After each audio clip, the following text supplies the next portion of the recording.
मसाले तो बहुत हैं, पर प्रकृति की गोद से खास चुने मसाले जिनकी ताजगी, खुशबू और स्वाद रहे बरकरार, ऐसे उम्दा मसाले बनाते हैं सिर्फ कैच। कैच का कोई मैच नहीं, 100%।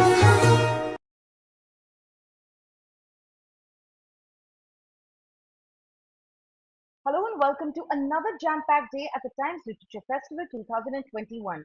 In our first session today, we have with us award-winning British-Turkish novelist Elif Shafak, whose novel 10 minutes 38 seconds in the Strange World was shortlisted for the Booker Prize.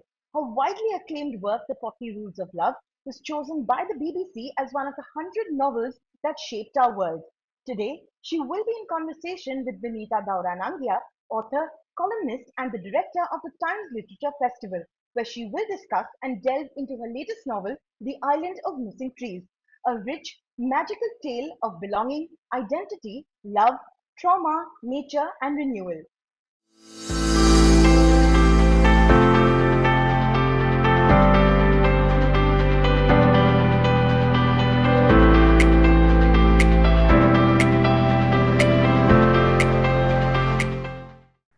We have today with us Elif Shafak, award-winning British-Turkish author, writer, public speaker, and activist, who writes both in English as well as in Turkish. Turkey's most read woman author, and indeed one of the world's most popular authors. I cannot imagine that there are many dedicated readers of books who have not heard of the 40 Rules of Love or The Bastard of Istanbul, nor many activists and upholders of minorities who have not heard of Elif. Her last novel, 10 minutes, 38 seconds in This Strange World, was shortlisted for the Booker Prize. Elif is an outspoken defender of the rights of minorities, including women and LGBTQ+, identity and freedom of expression, and believes in giving a voice to the voiceless. With her latest book, The Island of Missing Trees, Elif has now written 12 novels and several non-fiction titles in English.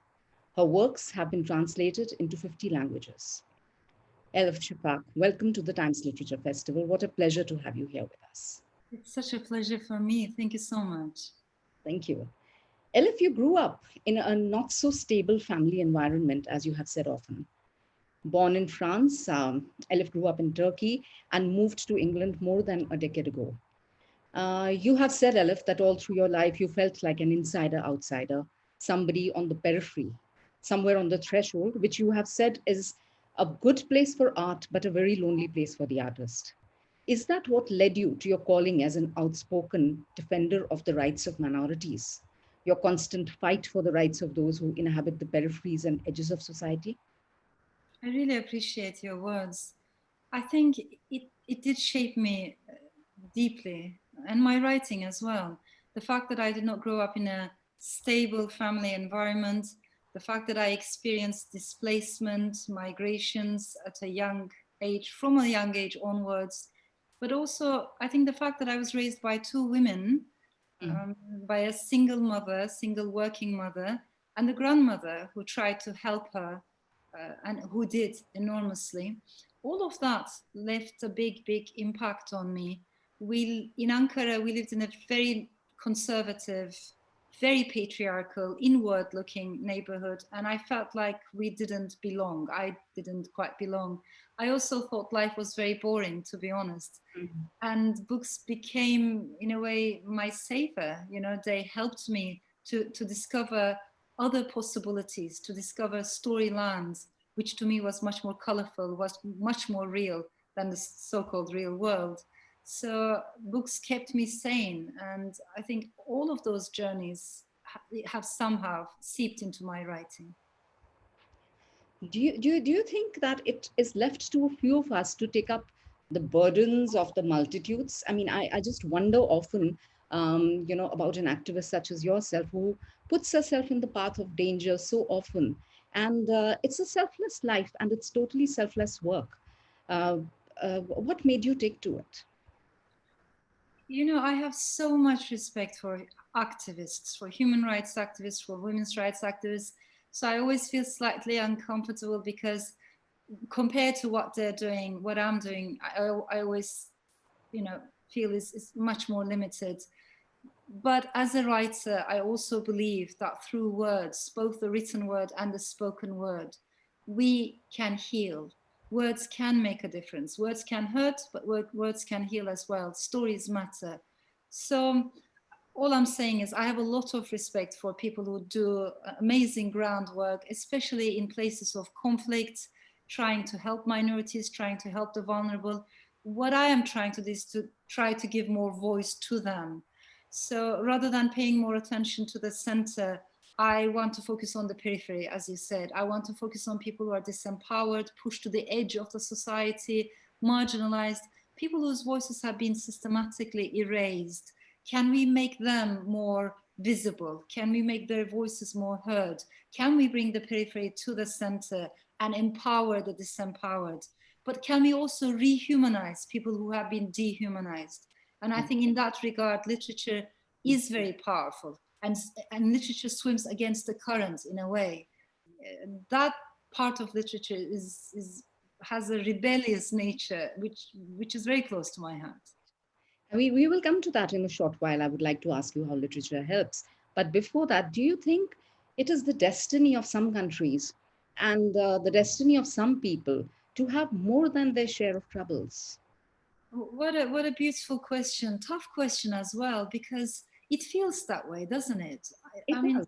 we're talking about countries that are old societies that have experienced so much. And maybe sometimes people are even afraid of being happy because our grandmothers told us that happiness can turn the upside down in a moment. We know that life is very fickle, very vulnerable, very delicate. We don't quite trust. And Mm. all of that shapes our psychology, both collectively and individually. Also, I come from a society, Turkey, that has a very long, rich history. That doesn't mean strong memory. I believe we are a society of collective amnesia. We don't talk about the past in a mature way, in a calm and nuanced way. Our entire relationship with the past is full of ruptures. So not only is the past complex and full of painful stories, but also we lack the ability to talk about it in a calm way, which doesn't make things easier. So all that void is usually filled in by either nationalist or religious interpretations of the past that says whatever our ancestors did was great, you can't question it. And it Mm. doesn't leave you any space. Whereas we should be able to talk about both the beauties and the atrocities of the past. Memory is important, is a responsibility, not in order to get stuck in the past, but to learn and to heal together and hopefully never ever make the same mistakes again and learn to coexist, build a peaceful, fairer society and world together. So it's about learning and being open to learning and empathize. Unfortunately, all of that can be bruised and broken as well in difficult societies. And most of your writing is about that. A lot of your writing deals with memories and how important the past is in the present and in the writing of the future, in a march towards the future as well. And you have said that women are great storytellers and they are the ones who really carry the memories. So they come down from the grandmother to the mother to the daughter, and this is how history is carried on. And with your latest book, The Island of Missing Trees, which I have here with me, in this book, you have also hailed trees as memory keepers. Yes. How important, like you just said, it's very important to cherish memories, but is not sometimes clinging to the past detrimental to our march towards the future?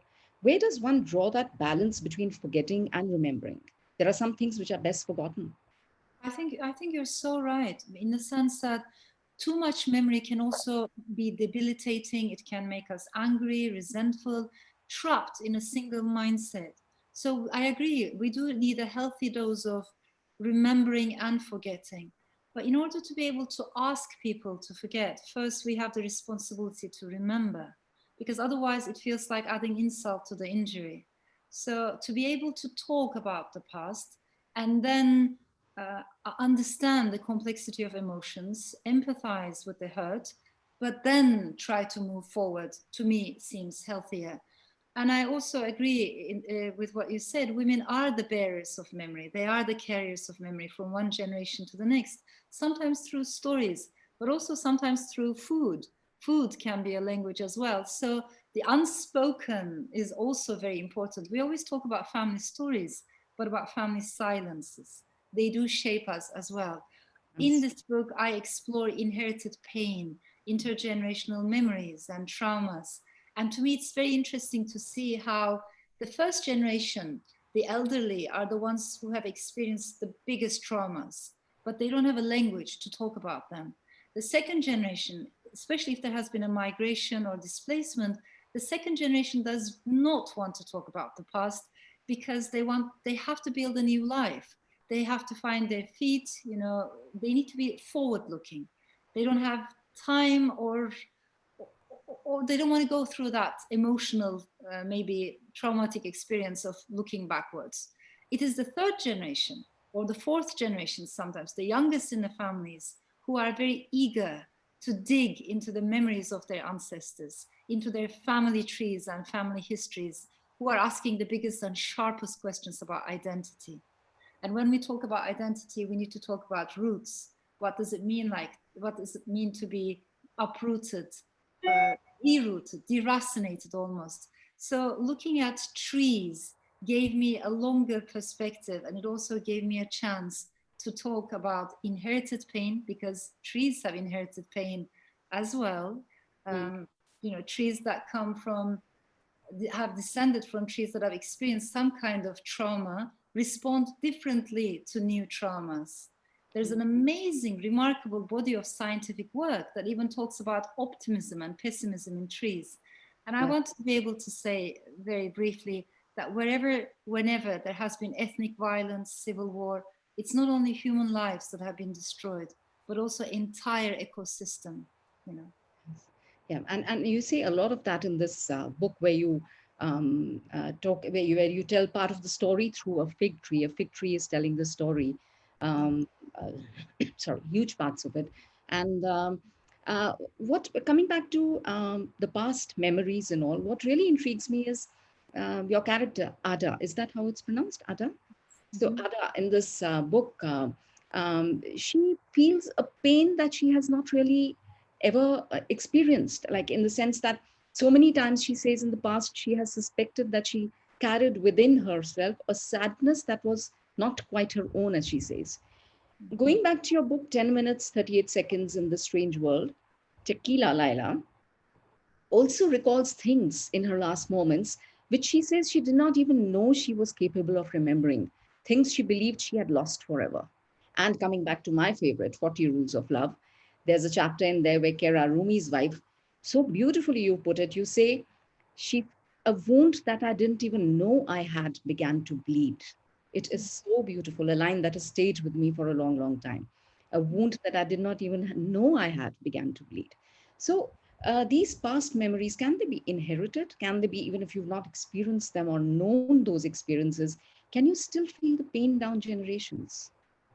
Yes, and I really appreciate the way you connected the threads between these different books. It's beautiful. I think you can experience these untold stories, absences, the void, even though you don't quite know what it is about. It leaves an impact on you and shapes you. Uh, and you carry it in your soul. We do inherit the traumas, the sorrows of past generations, the things that we don't find easy to talk about in our families. They just don't disappear when you don't talk about them. You just don't leave them behind. They don't become a bygone past just because they're not put into words.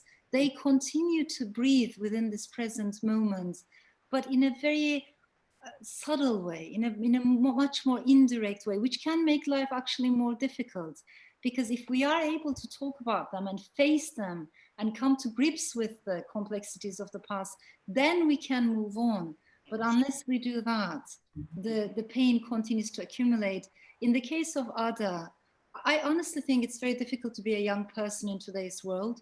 This is the age of anxiety, it's the age of uncertainty, anger, pessimism, but also with her, because she comes from a mixed marriage, interfaith. And she lives in a world that doesn't allow us to be multiple, that doesn't allow us to celebrate multiplicity and constantly puts us into boxes. So there's a lot that she's not able to express. And she feels like there's a scream building up inside her. I think it's not only Ada. When I look at so many people, East and West, I think there is a scream collectively and individually building up inside us. Yeah. Yes. And there's this beautiful scene in the book, of course, where she lets that scream out. And it's such a powerful scene, a very, very powerful scene in the book. Um, as an activist and defender of the rights of minorities, Elif, you have never shied away from expressing your position clearly on Turkey's treatment of its minorities and challenging the official Turkish stance on the killing of Armenians. But you were not censored till you had a fictional character in The Bastard of Istanbul actually utter the word genocide, which is when you were sued by the ultranationalists for insulting Turkishness. Interestingly, your opinions did not invite their wrath in reality as much as when your fictional character voiced the same. Why do you think fiction bothered them more than the reality? That's interesting, isn't it? I mean, stories in an interesting way matter. Yes, stories perhaps matter even more in countries where there is no freedom of speech, where in countries where books are not freely written, and yet because books are shared, you know, a book is not a personal item in Turkey. It's not an individual thing. If you like a book, you don't put it back on the shelf.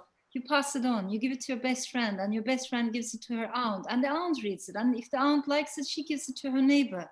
So on average, 5 to 6 people read the same copy, underlining different sentences using different colored pens, which is a beautiful thing.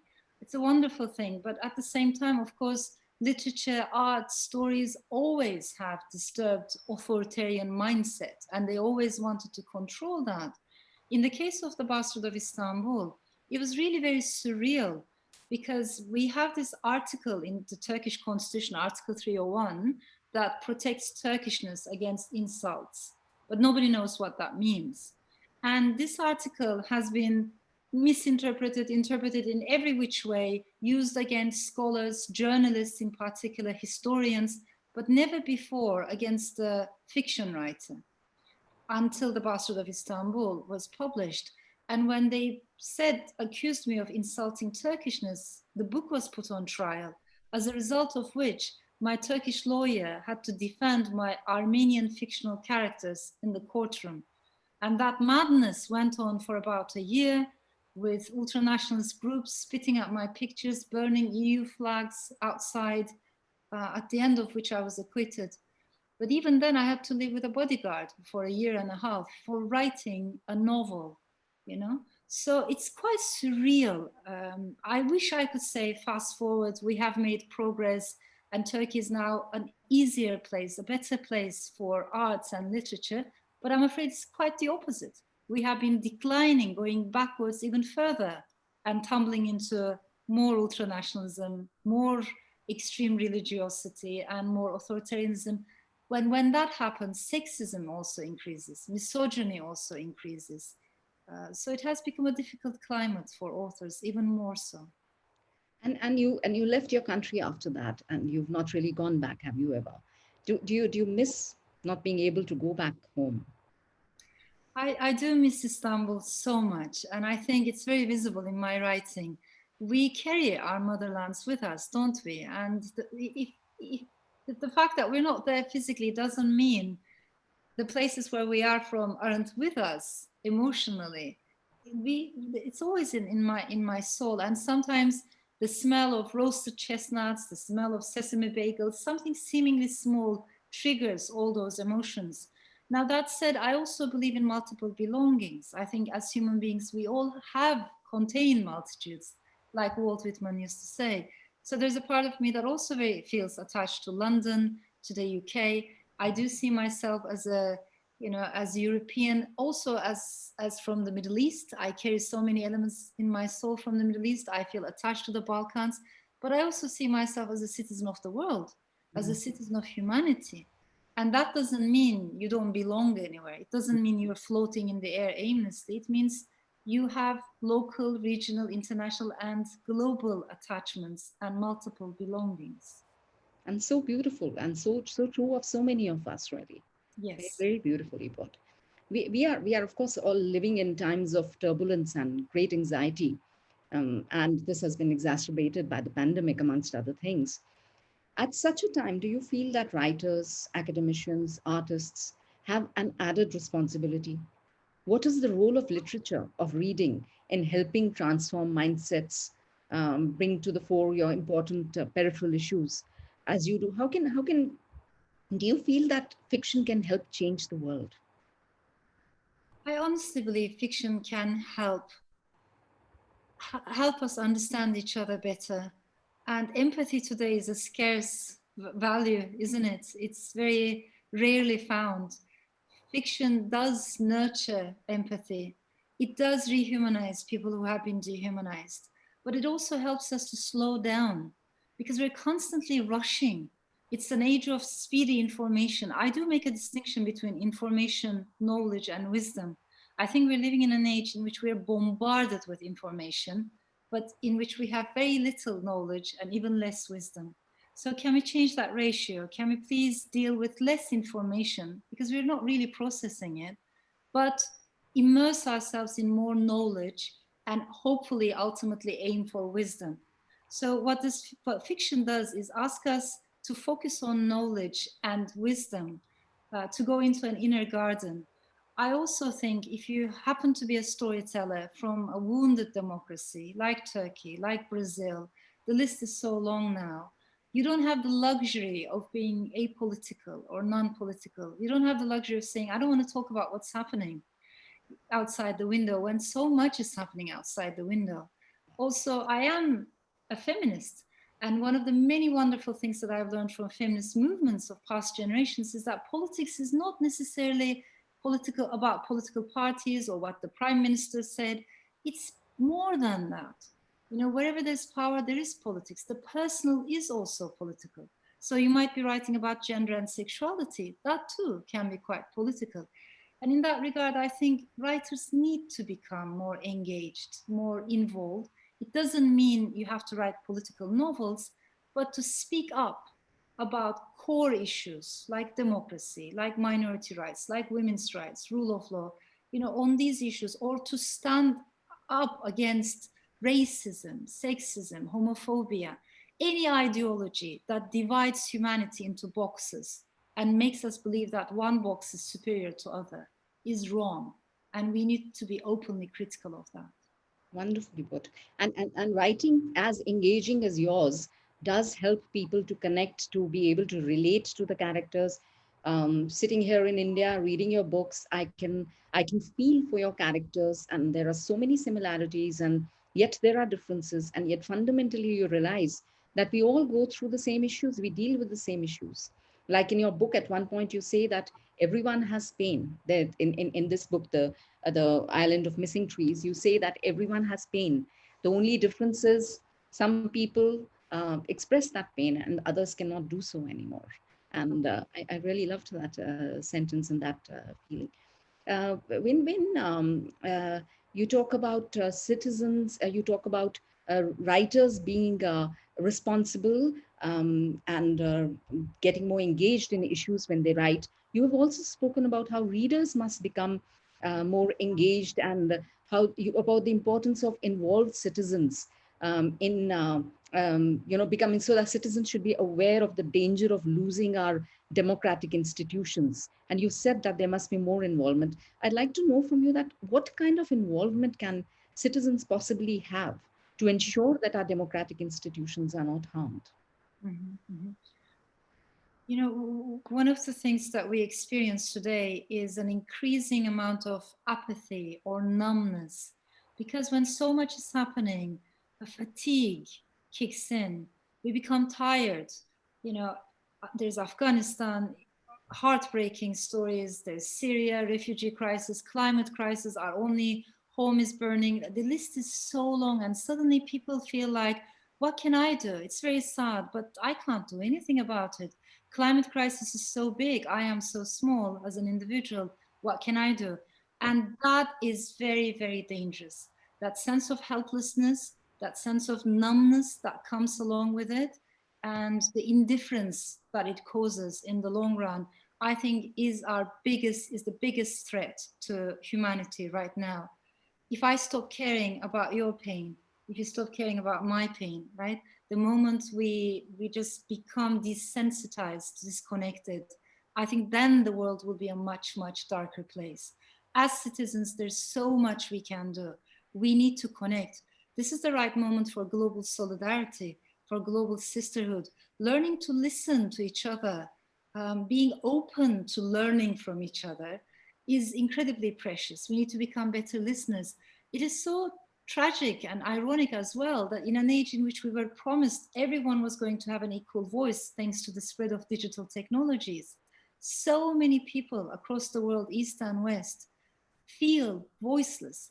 They feel like their voices are unheard, their stories do not matter, politicians do not hear them at all. So that sense of voicelessness, losing your voice, is very prevalent, it's very universal.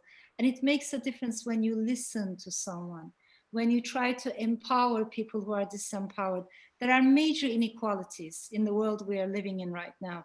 And these inequalities are deepening and widening, and they trigger each other, they feed each other. So rather than being a single issue person, I think we need to see the connections. Climate crisis is extremely important. It's also connected with regional inequalities. That's connected with racial inequalities, gender inequalities. So to be aware of the connections, to care about pain and suffering, to try to make the world a better place, we can only do it if we do it together. And never ever to forget that we're all citizens of humankind. We're all citizens of humanity. And no nationalism, no tribalism, no isolationism should make us think otherwise.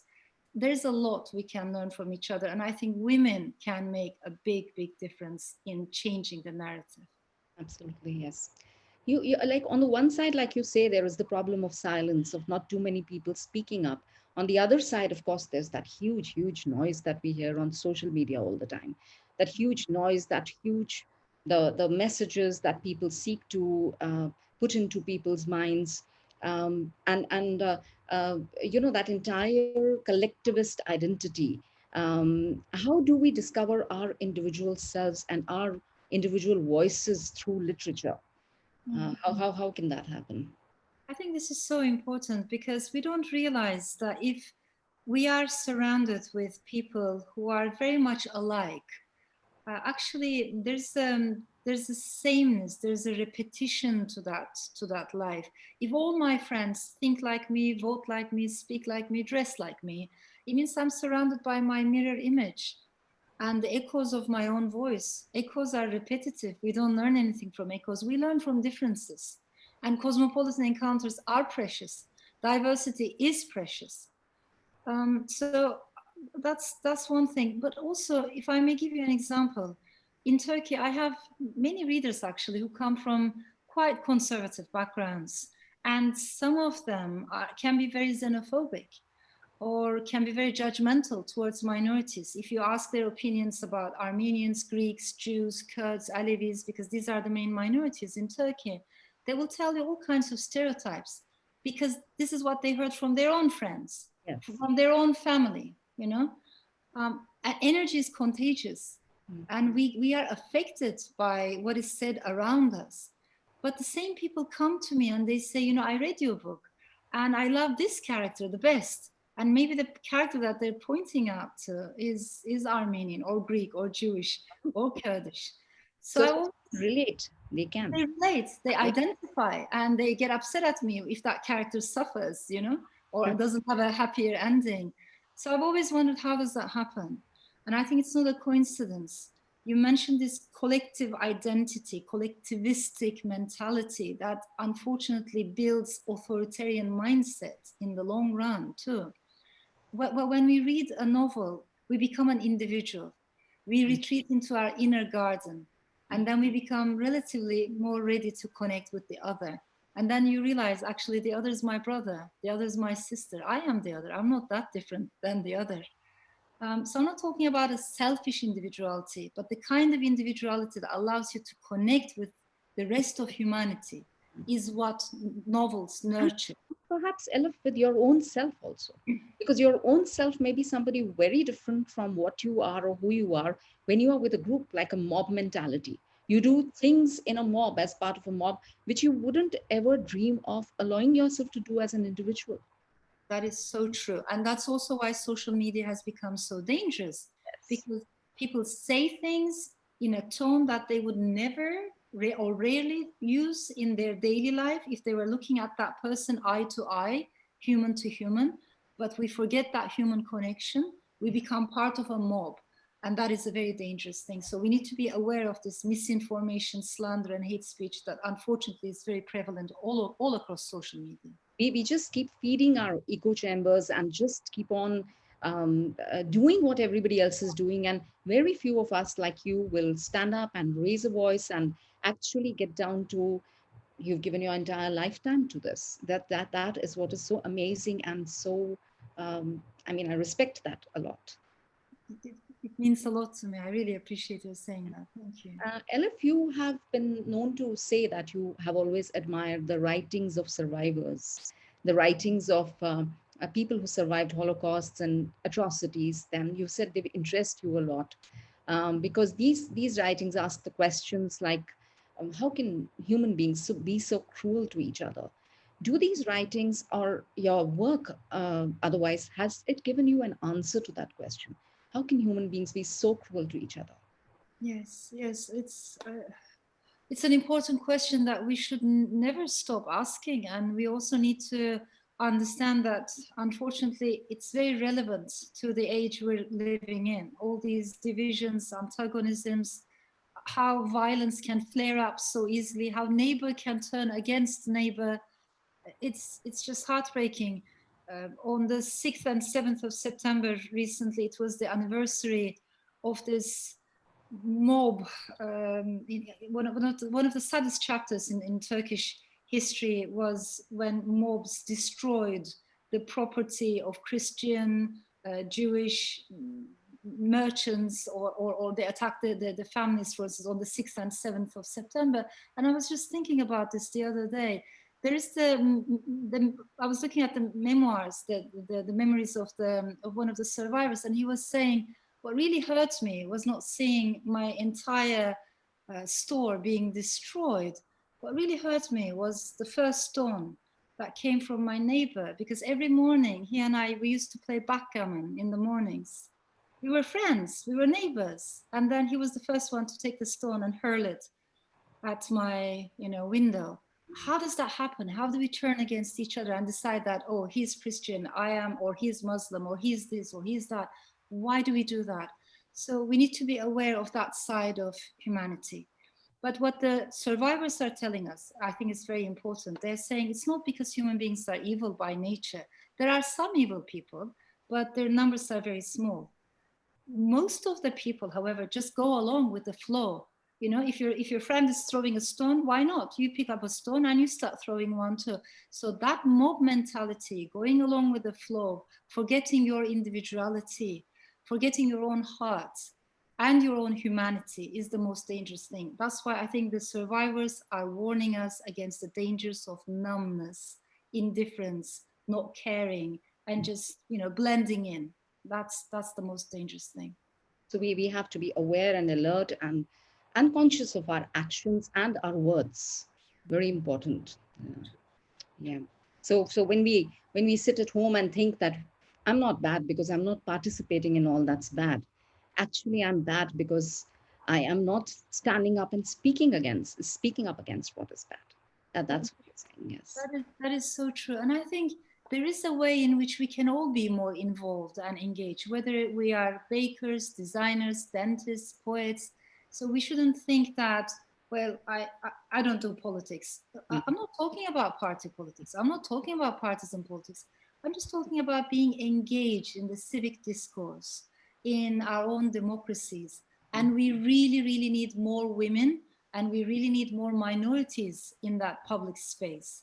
We have to be involved when decisions are being made. We have to make our voices heard, but also, most importantly, hear the voices of anyone who has been pushed to the margins and left without a voice. So these inequalities, these unfairness of power structures need to be questioned. And there's a gentle way. There are different ways of doing that. You know, you can be critical, but at the same time quite compassionate. You can do that with kindness. It doesn't mean like you have to become a warrior. Yeah, and go on Sometimes hitting, people killing take it people. that way, but not necessarily. Yeah. Yes, true. Yeah, your work and your talks and everything inspire millions of women around the world, and I hope they inspire many more, and all women become aware of the power that we hold, and the not just the power of storytelling or the power of raising our voices and speaking of the power of changing the world for ourselves and for others.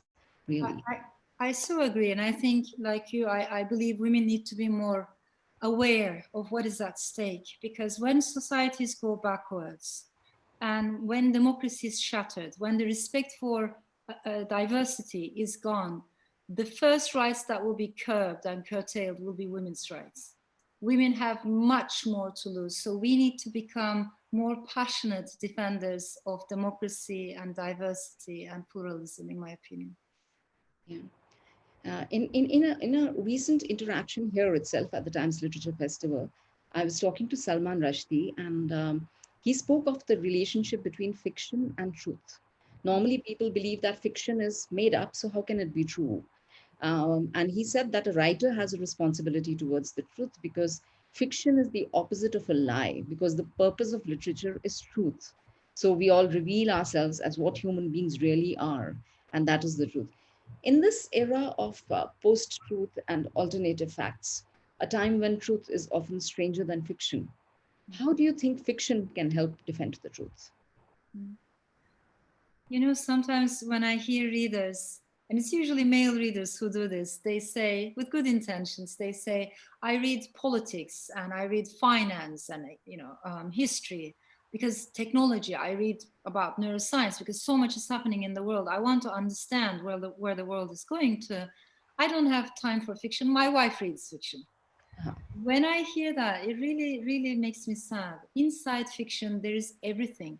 Inside fiction, there is politics, there is history, psychology, technology, and there's so much more.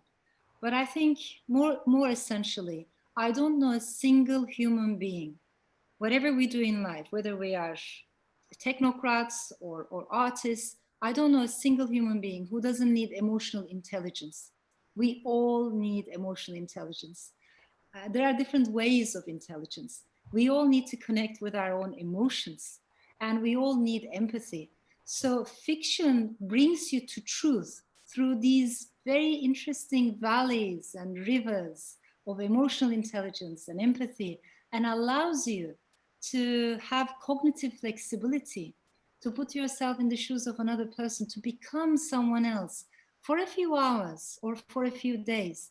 And that is a very humbling exercise for the mind and for the soul. It helps us to face our own arrogance. It helps us to understand that our truths are not absolute. And we need to also consider someone else's story, right? So it brings us actually, in the long run, much closer to the truth. I agree.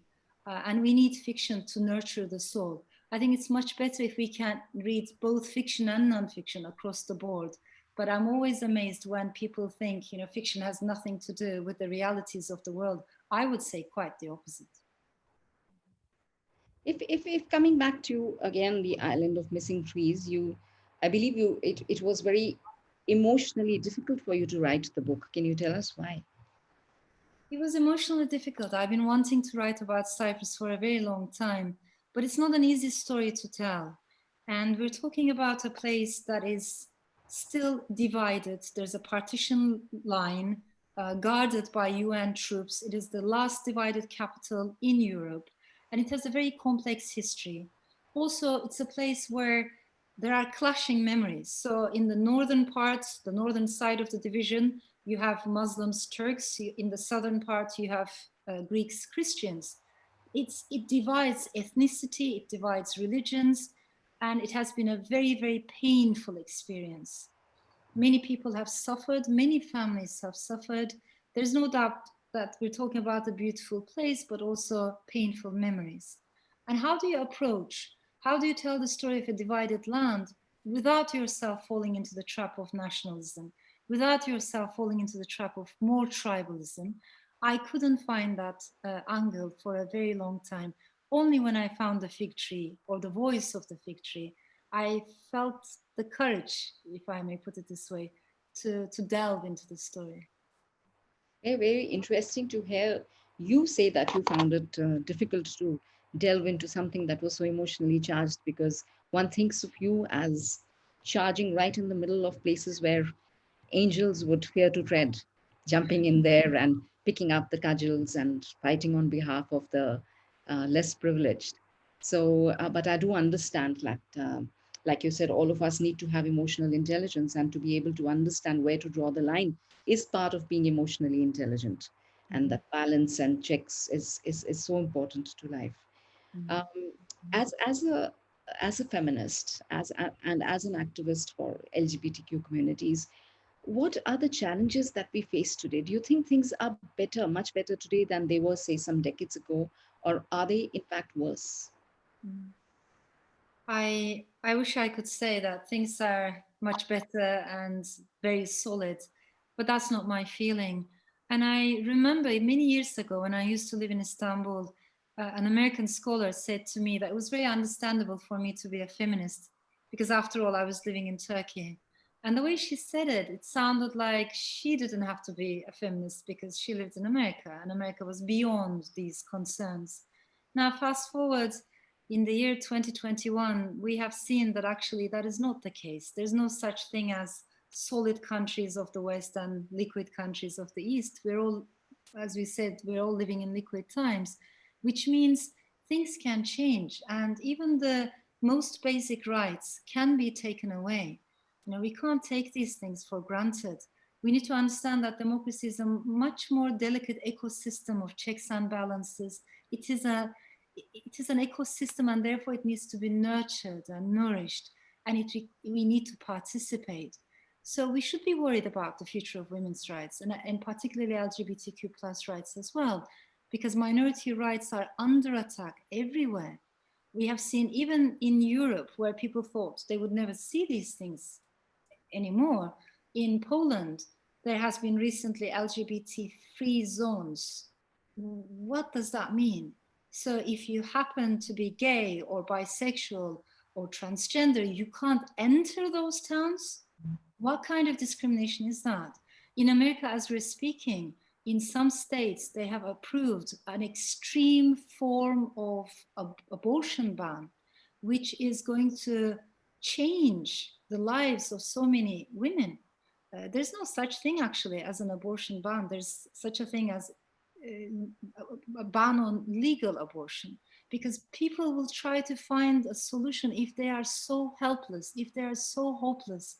But those who pass these laws are not women who have experienced the ups and downs of life. These are usually very privileged men who make the decisions. And that's the thing about politics in my country as well. I'm not saying women are weak. I'm not saying just the opposite. Women are strong, women are resilient, women are very vocal in many fields. But the problem is in politics, especially as you go, as you move, look at the upper echelons, the decision-making processes, that is a very male-dominated world. And it is in the hands of very privileged men, conservative men. They make the decisions and that changes everything. So it's not an easy time for women. It's not an easy time for minorities either. And that's why we need global sisterhood even more passionately today than ever before. And Elif, do you see these two movements coming together and helping each other, women's rights and LGBTQ plus rights? I wish, but there are gaps, and they really, really worry me because sometimes within feminist movements we can see these racial boundaries, class boundaries, ethnic or regional divisions that you don't notice at first glance, but it's almost like glass walls that separate us from each other. I don't like that. I am longing for the kind of women's movement that doesn't retreat into boxes, but opens up conversations. I think we need a more intersectional approach, also be very much aware of racial and ethnic and regional inequalities and understand that and empower people who have been marginalized. I long for a women's movement that goes hand in hand with LGBTQ plus communities and their rights, but I also long for a women's movement, women's rights movement that brings men on board. Because Absolutely. what I have seen in a country like Turkey, of course, it's not easy to be a woman under patriarchy, but it's not easy to be a man either, especially if you're a young man who doesn't conform to the given descriptions of masculinity. Your life is going to be very difficult. So bring them on board, young men from disadvantaged communities. It is we're in this together, and that's why I find it important that we open up our conversations. Yeah. I have two more things to ask you, and I'll leave the best one for the last. But now, so first I'll ask you, are you working on your next book? I'm sure you must be. And can you tell us what is it about? When I finish a novel, I don't immediately start a new novel. I try to become a more social, normal human being. I do events. I really treasure book festivals. You know, I find them such important spaces for democracy, diversity, understanding. So I do more events these days, but I also read a lot and I like to listen to what the universe is telling me. I just want to absorb for a while and then I start a new novel. So I'm in that stage right now. All right. And do you like this stage better than the stage where you're writing crazily, or is that more to your liking when you're in the middle of a book? I think I feel always slightly down and depressed when I'm between books. Yeah, Um, I can imagine that. That's why I asked you this. yeah, Yeah. when I'm in the middle of a book, when I'm writing, yeah, I feel free. That's And when when you complete it, do you feel lost? yes, yes. And I feel so down when I'm And given the book to my editor. It's painful. it's like letting go of the characters you created and you're not meeting them anymore. That is so true. Yeah. Can you imagine that? So Elif, now coming to the question I really want to ask you, again from my favorite of your books, The 40 Rules of Love. Do you have a rule that is your favorite of the 40 rules, or some rules that are your favorites? What has love meant to you? And what has the manifestation of that meaning of love been in your life? Wow. What a beautiful question. I I have so much respect for love, and for me, I think love is transformative. You know, in the book it says if we are the same person before and after love, maybe we haven't really loved enough. Love changes us.